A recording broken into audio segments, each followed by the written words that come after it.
ಧಾರ್ಮಿಕ ಆಚರಣೆಗಳು ಸಾರ್ವಜನಿಕವಾಗಿ ಅದ್ಧೂರಿಯಾಗಿ ಪ್ರದರ್ಶನವಾಗುತ್ತಿರುವುದು ಇತ್ತೀಚಿನ ದಶಕಗಳ ವಿದ್ಯಮಾನ. ಅನೇಕ ಪೂಜಾ ಆಚರಣೆ, ಧಾರ್ಮಿಕ ಯಾತ್ರೆ, ಜಾತಿ ಧರ್ಮಗಳ ಸಮಾವೇಶಗಳು ಸಾರ್ವಜನಿಕ ಹಾಗೂ ಖಾಸಗಿ ಬದುಕಲ್ಲಿ ದೊಡ್ಡದಾಗಿ ವ್ಯಾಪಿಸಿಕೊಳ್ಳುತ್ತಿವೆ. ಈ ಬೆಳವಣಿಗೆಗಳ ಹಿಂದಿರಬಹುದಾದ ಪ್ರಭಾವಗಳೇನು, ಕಾರಣಗಳೇನು? ಈ ಹಿನ್ನೆಲೆಯಲ್ಲಿ ಕರ್ನಾಟಕದ ವಿವಿಧ ಭಾಗಗಳ ಜನರ ವೈಯಕ್ತಿಕ ಧಾರ್ಮಿಕ ಆಚರಣೆ, ದೃಷ್ಟಿಕೋನಗಳ ವೈವಿಧ್ಯವನ್ನು ಈ ವಿಡಿಯೋ ಮಾಲಿಕೆ ಪ್ರಸ್ತುತಪಡಿಸಲು ಯತ್ನಿಸಿದೆ.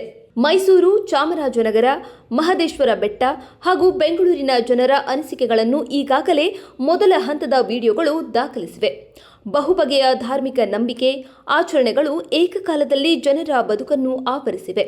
ಆದರೆ ರಾಜಕೀಯವಾಗಿ ಒಂದು ದೇವರ ಹೆಸರು ಹೇಳುತ್ತಾ ಒಂದೇ ದಿಕ್ಕಿನ ಸಾಮುದಾಯಿಕ ಧಾರ್ಮಿಕ ಆಚರಣೆಗೆ ಜನರೇನೂ ಆಕರ್ಷಿತರಾಗಿಲ್ಲ, ಶರಣಾಗತರಾಗಿಲ್ಲ ಎಂಬುದು ಇಲ್ಲಿ ಮುಖ್ಯ.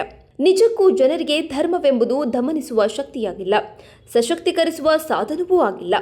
ಹೀಗಿದ್ದು ಭರವಸೆ, ಸಾಂತ್ವನ ತರಬಹುದಾದಂತಹ ಹೊಸ ಅನಿರೀಕ್ಷಿತ ಪ್ರಭಾವಗಳನ್ನು ಸ್ವೀಕರಿಸುವ ಮನಸ್ಥಿತಿಯನ್ನು ಜನ ಹೊಂದಿದ್ದಾರೆ ಎಂಬುದು ಈ ಪ್ರಯತ್ನದಲ್ಲಿ ನಾವು ಕಂಡುಕೊಂಡಂತಹ ಅಂಶ. ಚಿಕ್ಕಂದಿನಿಂದಲೇ ನಮ್ಮ ತಾಯಿಯವರು ಈ ಜನಪದ ಗೀತೆ, ಸೋಬಾನ ಜನಪದ ಇಂಥವ ಕೋಲಾಟ ಇಂಥವೆಲ್ಲ ಮಾಡ್ತಾ ಇದ್ರು. ನಮ್ಮ ತಾಯಿ ಅವಿದ್ಯಾವಂತಿ, ಓದೇ ಇಲ್ಲ. ಅವರು ಸತ್ತ ಮನೆಗೆಲ್ಲ ಭಜನೆ ಮಾಡಕ್ ಹೋಗೋರು. ಇದಕ್ಕೆಲ್ಲ ಇದ್ಯಾಕೆ ನಮ್ಮ ತಾಯಿಯರು ಹಿಂಗೆ ಹೇಳ್ತಾರೆ, ನಮ್ಮ ತಾಯಿ ರೀತಿನೇ ನಾನು ಆಗ್ಬೇಕಲ್ಲ ಅನ್ನೋದೊಂದು ನನಗೆ. ಅವ್ರು ಎಲ್ಲೆಲ್ಲಿ ಹೋಗೋರು ಅಲ್ಲೆಲ್ಲೇ ಹೋಗ್ತಿದ್ದೆ. ಭಕ್ತಿ ಬಡತಾನ ಅಂದ್ರೆ ನಮ್ಮ ಲಿಂಗಾಯತರಲ್ಲಿ ಬಹಳ ಬಡತಾನ. ನಮ್ಮ ಹೆಚ್ಚಾನೆಚ್ಚು ನಮ್ಮ ತಂದೆ ತಾಯಿ ಮಠದಲ್ಲೇ ಸೇವೆ ಮಾಡಿದರು. ಆವಾಗ ನಂದು SLC ಪಾಸ್ ಆಯಿತು. SLC ಪಾಸ್ ಆಯಿತು, PUC ಓದಂಗಾಗಿತ್ತು. ನನಗೆ ದುಡ್ಡಿಲ್ಲ, ಬಡತನ. ನಮ್ಮ ತಾಯಿಯವರು ಏನು ಮಾಡಿದ್ರು, ಇದೇ ಪಂಡಿತಾರಾಯ ಸ್ವಾಮಿಗಳು ಸಿರಿಗೆರೆಯಲ್ಲಿದ್ರು. ಅವಾಗ ಅಲ್ಲಿ ಕರ್ಕೊಂಡೋಗಿ ಬುದ್ಧಿ PUC ಮಾಡ್ತೀನಿ ಅಂತಾಳೆ, ಓದಕ್ಕೆ ದುಡ್ಡಿಲ್ಲ. ನಾನು ಮಠದಲ್ಲೇ ಕೆಲಸ ಮಾಡ್ತಿದ್ದೆ. ಇಬ್ಬರು ನಮ್ಮ ತಾಯಿ ನಾನು ಇಬ್ಬರು ಗೋಳು ಹತ್ತಿವು. ಅದಕ್ಕೆ ಗುರುಗಳಂದ್ರೆ ಅಳಬೇಡ್ರವ, ಫಸ್ಟ್ ಪ್ರಸಾದ ಮಾಡಿ, ಪ್ರಸಾದ ಮಾಡಿದ್ಮೇಲೆ ಮಾತಾಡೋಣ, ಅಳಬೇಡ ನೀನು ಅಂತಂದ್ರೆ. ಏನು ಮಾಡಬೇಡ ನೀನು, ಯಾಕೆ ಇಲ್ಲಿ ನಮ್ಮ ಮಠದಲ್ಲಿ ಬಿಟ್ಟೋಗು, ಇಲ್ಲಿ ಫ್ರೀ ಸೀಟ್ ಕೊಡಿಸ್ತೀವಿ, ಇಲ್ಲಿ ಊಟ ಮಾಡ್ತಾಳೆ, ಸೇವೆ ಮಾಡ್ತಾಳೆ, ಕಾಲೇಜಿಗೆ ಹೋಗ್ತಾಳೆ. ಅಲ್ಲಿ ಫ್ರೀ ಸೀಟಲ್ಲಿ ನಾನು ಸಿರಿಗೆರೆಯಲ್ಲಿ 2 ವರ್ಷ PUC ಮಾಡಿಕೊಂಡು, ಅಪ್ಪರ ಬಿಡಾರದಲ್ಲೇ ಸೇವೆ ಮಾಡಿಕೊಂಡು, ಚಪಾತಿ ತೊಳೆಯೋದ್ರಿಂದ ಪಾತ್ರೆ ಎಲ್ಲ ಮಾಡಿಕೊಂಡು ಕಾಲೇಜಿಗೆ ಹೋಗ್ತಿದ್ದೆ. ಶನಿವಾರ ಭಾನುವಾರ ಬಂತು ಅಂದ್ರೆ ಮುತ್ತುಗದೂರಿಗೆ ಹೋಗ್ತಾ ಇದ್ವಿ. ಶಿವಕುಮಾರ ಸ್ವಾಮೀಜಿ ಇದಾರಲ್ಲ, ಅವರಲ್ಲಿ ಸೇವೆ ಮಾಡಕ್ಕೆ ನಾವು ಅಲ್ಲೆಲ್ಲ ನೆಲ ತೊಳೆಯೋದು, ಇದನ್ನೆಲ್ಲ ಮಾಡೋದು, ಗೋಡೆ ಒರೆಸೋದು ಎಲ್ಲ ಕ್ಲೀನ್ ಮಾಡಿ ಮತ್ತೆ ಸಿರಿಗೆರೆಗೆ ಬರ್ತಿದ್ವಿ. ಬಂದ ತಕ್ಷಣ 2 ವರ್ಷ ಮುಗೀತು. ಮುಗಿದ ತಕ್ಷಣ ಸಾಣಿಹಳ್ಳಿಗೆ ಬಂದೆ ನಾನು. ಸಾಣಿಹಳ್ಳಿ ಬಂದಾಗ ಕದಡಿದ ನೀರು ಅಂತ ಧ್ರುವರಾಜ್ ದೇಶಪಾಂಡೆ ಅವರು ಮಾಡಿದ್ರು. ಅಲ್ಲಿ ಅದರಲ್ಲಿ ಒಂದು ಪಾತ್ರ ಮಾಡಿದೆ ನಾನು, ಮಲ್ಲಿ ಪಾತ್ರ, ಮೇಯಿಂದ್ರೊಂದು ಪಾತ್ರ. ಬುದ್ಧಿಗೆ ನೀನಾಸಮಿಗೆ ಗೋಡು ಅಂತ ಐತೆ, ಅಲ್ಲಿ ಕಳಿಸ್ಬೋದಲ್ಲ ಬುದ್ಧಿ, ಭಾಳ ಒಳ್ಳೆ ಕಲಾವಿದೆ ಆಗ್ತಾಳೆ, ಒಳ್ಳೆ ನಟಿ ಆಗ್ತಾಳೆ ಅಂತಂದ್ರು. ಹೌದನಪ್ಪ, ಹೋಗ್ತೀಯನಮ್ಮ ಅಂದ್ರು. ಯಾವಾಗ ಗೊತ್ತಿಲ್ಲ, ಹೆಗ್ಗೋಡು ಅಂದ್ರೆ ಎಲ್ಲಿ ಹೋಗೋದು, ಎಲ್ಲಿ ಬರೋದು ಏನೂ ಗೊತ್ತಿಲ್ಲ. ಆವಾಗ ನಾವೇ ಕಳಿಸ್ತೀವಿ ಅಂತ ಅಂದ್ರು. ಆಯ್ತು ಅಂತಂತ ನಮಸ್ಕಾರ ಮಾಡಿ ಮನೆಗೆ ಹೋದು. 8 ಬಂತು, ಹೆಗ್ಗೋಡಿಗೆ ಹೋಗೋದು. ಬಂದು ಬುದ್ಧಿ ಹೋಗೋಕೆ ದುಡ್ಡಿಲ್ಲ ಅಂತ. ಇದೇ ಪಂಡಿತಾರಾಯ ಸ್ವಾಮಿಗಳು ಅವಾಗ 1 ರೂಪಾಯಿ ನೋಟು, 2 ರೂಪಾಯಿ ನೋಟು ನಡೀತಾ ಇದ್ವು. ಅವಾಗ ಅವನು ಹಿಂಗೆ ತೆಗೆದುಕೊಟ್ರು. ಹಿಂಗೆ ತೆಗೆದುಕೊಟ್ಟಾಗ ಅವ್ರು ಏನಿಸ್ಲಿಲ್ಲ. ಹಿಂಗೆ ತೆಗೆದುಕೊಟ್ಟಾಗ ನಮ್ಮ ತಾಯಿ ಮಾಡಿದ್ದು ಮಡ್ಲಿಗೆ ಹಾಕ್ಯಂಡು ಮನೆಗೆ ಹೋಗಿ ಏಣಿಸಿದ್ರು. ಅದರಲ್ಲಿ 110 ರೂಪಾಯಿ ಇತ್ತು. ಅವಾಗಿನ ಇದಕ್ಕೆ ಅದು ಈಗಿನ 2,000 ರೂಪಾಯಿ ಲೆಕ್ಕಾಚಾರ, ಇಲ್ಲ 1,500 ರೂಪಾಯಿ ಲೆಕ್ಕಾಚಾರ. ಅಯ್ಯೋ ಸಾಕ್ಬಿಡಿ, ಅವಾಗಿನೇನು 50 ರೂಪಾಯಿ ಬಸ್ ಚಾರ್ಜ್, 100 ರೂಪಾಯಿ ಬಸ್ ಚಾರ್ಜ್ ಅವಾಗ. ಆಯ್ತವ ಅಂತಂದು ಕಳಿಸಿದ್ರು. ಅಲ್ಲಿ ನೀನಾಸಮ್ಮಲ್ಲಿ 1 ವರ್ಷ ಡಿಪ್ಲೊಮಾ ಮುಗಿಸ್ತಿ. ಅಲ್ಲಿ KV ಸುಬ್ಬಣ್ಣ, ಆಮೇಲೆ ಚಿದಂಬರ ಜಂಬೆ, ಐತಾಳ್ ಸರು, ಮಾಬಲ್ ಸರು ಎಲ್ಲರೂ ಕೋಚಿಂಗ್ ಕೊಡೋರು. ಕೇಳೆಲ್ಲ ಆದ್ಮೇಲೆ ಆಯ್ತು, ಅವನು ರಂಗಭೂಮಿಯನು, ಅವಳು ರಂಗಭೂಮಿಯರು. ಈಗ ನಾವು ಯಾವುದೋ ಬೇರೆದಂತ ತಂದು ಕಟ್ಟಿದ್ರೆ ಅದಕ್ಕೂ ಬಂದಿದ್ದಾಗ ತಾಳಿ ಆಗಲ್ಲ ಅಂತಂದು ಒಂದೇ ಫೀಲ್ಡ್ನರ್ ಆಗಿರೋದು. ಅವರು ಬ್ರಾಡಾಗಿ ವಿಚಾರ ಮಾಡಿದ್ರು. ಅವ್ರ ಅಣ್ಣಾರಲ್ಲ, ದೊಡ್ಡ ಫ್ಯಾಮಿಲಿ, ಎಲ್ಲ ಎಜುಕೇಟೆಡ್ ಫ್ಯಾಮಿಲಿ ಅವ್ರದ್ದು. ಅವ್ರು ಎಷ್ಟು ದೊಡ್ಡ ಮನಸ್ಸು ಮಾಡಿದ್ರು ಅಂದರೆ ನಂದೇನು ಬ್ಯಾಕ್ಗ್ರೌಂಡ್ ಕೇಳಲಿಲ್ಲ. ಅವ್ರು ಹೆಂಗೆ ಮನೆ ಕಡೆಗೆ ಏನು ಎಂತು ಹುಡುಗಿದು ಅಂತ ಒಂದೇ ಫೀಲ್ಡ. ಕೊನೆಗೆ ಅವರು ಈಗ ಗುರುಗಳ ಆಶೀರ್ವಾದ ಇದ್ರೆ ಅವ್ರು ಮುಂದೆ ಇದಾಗ್ತಾರೆ ಅನ್ನೋ ಮದುವೆನೇ ಮಾಡಿದ್ರು. ಅವಾಗ ಬಂದು ಮದುವೆ ಮಾಡಿ ಈಗ ಇಬ್ಬರು ಎಲ್ಲೂ ಹೋಗ್ಬೇಡ್ರಪ್ಪ, ಇಲ್ಲೇ ಕಾನ್ವೆಂಟಿಗೆ, ಇಲ್ಲೇ ಶಿಕ್ಷಕರಾಗಿ ಮತ್ತು ಶಿವಕುಮಾರ ಕಲಾ ಸಂಘ ನೋಡ್ಕೊಂಡು ಹೋಗ್ಬೇಕು. ಏನೇ ಇಲ್ಲ ಆದರೂ ಅವಾಗ ದಂದಳ ದತ್ತನ ಗೋಷ್ಠಿ ಅಂತ ಆಗ್ತಾ ಇತ್ತು. ಅವ್ರಿಗೆ ಒಂದೊಂದು ರೂಪಕ ಮಾಡ್ಕೊಂತ ಹೋಗ್ಬೇಕು ಅಂತ ಫಸ್ಟ್ ಟೈಮ್ ನೋಡ್ರಿ. ಅದು ಅವ್ರು ಏನು ಹೇಳ್ತಾರಲ್ಲ, ರೂಪಕ ಅಂದ್ರೆ ಏನು ಅಂತ ಗೊತ್ತಿಲ್ಲ, ಹೆಂಗೆ ಮಾಡಿಸ್ಬೇಕು ಅನ್ನೋದು ಗೊತ್ತಿಲ್ಲ. ಇದಕ್ಕೆಲ್ಲ ಪ್ರೇರಣೆ ನಮ್ಮ ಪಂಡಿತಾರಾಯ ಸ್ವಾಮಿಗಳು.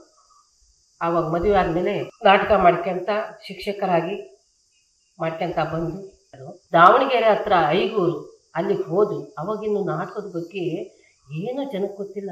ನಮ್ಮನ್ನು ಸುಳ್ಳೇರು ನೋಡಿದಂಗೆ ನೋಡೋ ಆ ಮಟ್ಟಕ್ಕೆ ಈ 4 ಜನ ಇದ್ದು ಹುಡುಗಿಯರು, ಅವ್ರನ್ನ ಹಾಕಿ ನಾನು ಮಲಗ್ತಿದ್ದೆ, ಗಂಡು ಮಕ್ಕಳನ್ನೆಲ್ಲ ಹಾಕೊಂಡು ನಮ್ಮ ಬದಾಮಿಯವ್ರ ಮಗಳು. ಅಷ್ಟು ನಾಟಕದ ಬಗ್ಗೆನೇ ಒಂದು ಸ್ವಲ್ಪ ಯಾವ ರೀತಿ ಹೇಳ್ಬೇಕಪ್ಪ ಅವ್ರಿಗೆ, ಎಂಥ ಕ್ಯಾರೆಕ್ಟರ್ ನಾಟಕ ತಂದ್ರು ಪರಿವರ್ತನೆ ಆಗ್ತಾ ಇಲ್ಲ. ಅವ್ರು 97ರಲ್ಲಿ ಅಷ್ಟು ಕೀಳು ಮಟ್ಟಕ್ಕಿತ್ತು. ಐಗೂರಲ್ಲಿ ಒಂದು ಲೋಟ, ಸ್ಟೀಲ್ ಲೋಟದಾಗ ನೀರು ಕೊಡಕ್ಕೆ ನಮ್ಗೆ ಇದ್ರು ಮುಂದೆ ಅವ್ರು ಬಂದಾರ, ನಾಟಕದಲ್ಲಿ ನೀರು ಕೊಡ್ಬೇಡಿ, ಇದು ಕೊಡ್ಬೇಡ್ರಿ, ಅವ್ರ ಹತ್ರ ಕಂಪ್ನಿಯರ್ ಇದ್ದಂಗೆ. ಆವಾಗ ನಮ್ಮ BKS ಅಂತ ಸಿದ್ದಪ್ಪರು ಪ್ರಿನ್ಸಿಪಾಲ್ ಇದಾಗಿ ಬಂದರು, ಸಂಚಾಲಕರು 97ರಲ್ಲಿ. ನಾಟಕ ಕೂತಿದ್ದೀವಿ, ನಾಟಕ ಇನ್ನೇನು 5 ನಿಮಿಷ ಇದೆ, ಪಾತ್ರ ಮಾಡ್ಬೇಕೆಲ್ಲರೂ. ಐಗೂರಲ್ಲಿ ನಾಟಕ ಮುಗೀತು. ಮುಗಿದ್ಮೇಲೆ ಊಟಕ್ಕೂ ಆಗಲ್ಲ, ಊಟಕ್ಕೂ ಮಾಡಿಲ್ಲ, ಏನೇನೂ ಇಲ್ಲ ಅವರು. ಅವರು ಎಲ್ಲೆಲ್ಲ ತಿಂದಪ್ಪ, ನಾವು ನೋಡ್ರಿ 500 ಲಿಂಗಾಯತರು, ಇದೆಲ್ಲೇ ಪಜಿತಿ, ಇದ್ಯಾವೊಂದು ಕರ್ಸಿದ್ನೋ ಮಾರೇ ನಿಮ್ಮ ನಾಟಕದ ಕಂಪ್ನಿಯ ಅಂತಂದರು.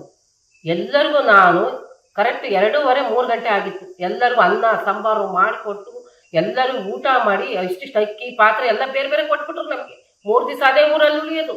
ಯಾವ ಹುಡುಗಿಯರು ಕಟ್ಕೊಂಡು ಹುಡುಗರು ಕಟ್ಕೊಂಡು ತರಕಾರಿ ಎಲ್ಲ ಇದು ಮಾಡ್ಕೊಂಡು ಎಲ್ಲ ಇಟ್ಕೊಂಡು ಅನ್ನ ಸಾಂಬಾರು ಮಾಡಿ ಎಲ್ಲರಿಗೂ ಬಡಿಸಿ ನಾನು ಊಟ ಮಾಡಿ ಮನೆಗಾಗ 5 ಗಂಟೆ.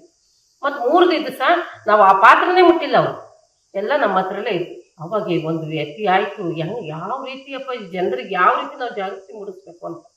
ಅದನ್ನು ಸ್ಪಂದನ ಒಂದು ಪುಸ್ತಕದಲ್ಲಿ 97ರಲ್ಲಿ ಇದೇ ಪಂಡಿತರಾದ ಸ್ವಾಮಿಗಳು ಇದೇ ವಿಚಾರವನ್ನು ಬರೆದಿದ್ದಾರೆ. ಅಲ್ಲಿಂದ ಇಲ್ಲಿವರೆಗೂ ಎಷ್ಟು ಬದಲಾವಣೆ ಆಗಿದೆ ಅಂದರೆ ನಮಗೆ ಎಲ್ಲಿಲ್ಲದ ನನಗಂತೂ ಸಂತೋಷ. ನಮ್ಮ ರಂಗಭೂಮಿನೇ ನಮಗೆ ಬದುಕು. ಯಾವ ಆಸ್ತಿ ಇಲ್ಲ, ಏನಿಲ್ಲ, ಅಡವಿಲ್ಲ, 0 ನಮ್ಮ ತಾಯಿ ಮನೆಯಲ್ಲಿ ಏನಿಲ್ಲ. ದೇವರು ಜಾತ್ರೆ ಇವು ಎಲ್ಲ ನನಗೆ ಈಗಲೂ ಅದು ಇಂಟ್ರೆಸ್ಟ್. ಯಾಕಂದ್ರೆ ಮಠದಿಂದ ಬಂದವಳಾಗಿರೋದ್ರಿಂದ ಸುಮ್ಮನೆ ಅದನ್ನ ಕಣ್ಣಿಂದ ನೋಡಿ ಎಂಜಾಯ್ ಮಾಡಕ್ ಹೋಗ್ತೀನಿ. ಬಿಟ್ರೆ ನಾನು ಇವತ್ತಿಗೆ ನಾನು ಅಷ್ಟು ದೇವಸ್ಥಾನಕ್ಕೆ ಹೋಗೋದು, ಇದು ಅಡ್ಡು ಬೀಳೋದು ಅವ್ಯಾವ ಇಲ್ಲ. ನಾನು ಈಗ ಒಂದು ವಚನಗಳನ್ನು ಇಟ್ಕೊಂಡೆ, ವಚನದಲ್ಲೇ ನಾವು ದೃಶ್ಯ ಮಾಧ್ಯಮ ಅದರಲ್ಲೇ ದೇವರು ಎಲ್ಲದನ್ನೂ ಕಾಣಿಸ್ತೀನಿ. ನಾನು ನನ್ನ ಮಕ್ಕಳಿಗೂ ಅದನ್ನೇ ನಾನು ಗುರುತಿಸಿರೋದು. ಈ ಬಸವಣ್ಣವ್ರದೊಂದು ವಚನ ಇದೆ, ಕಲ್ಲ ದೇವರು ದೇವರಲ್ಲ. ಅದರಲ್ಲೇ ನಾನು ಧರ್ಮ, ನನ್ನ ಕಾಯಕ ಎಲ್ಲ ಅದರಲ್ಲೇ ಕಾಣ್ತೀನಿ. ಅಂಥದ್ದೊಂದು ವಚನ ಹಾಡ್ತೀನಿ ಬೇಕಾ. ಕಲ್ಲ ದೇವರು ದೇವರಲ್ಲ, ಮಣ್ಣ ದೇವರು ದೇವರಲ್ಲ. ಕಲ್ಲ ದೇವರು ದೇವರಲ್ಲ, ಮಣ್ಣ ದೇವರು ದೇವರಲ್ಲ. ಸರ್ವ ಜನಾಂಗದ ಶಾಂತಿಯ ತೋಟ, ರಸಿಕರ ಕಂಗಳ ಸೆಳೆಯುವ ನೋಟ. ಹಿಂದೂ ಕ್ರೈಸ್ತ ಮುಸಲ್ಮಾನ, ಪಾರಸಿಕ ಜೈನರು ಧ್ಯಾನ.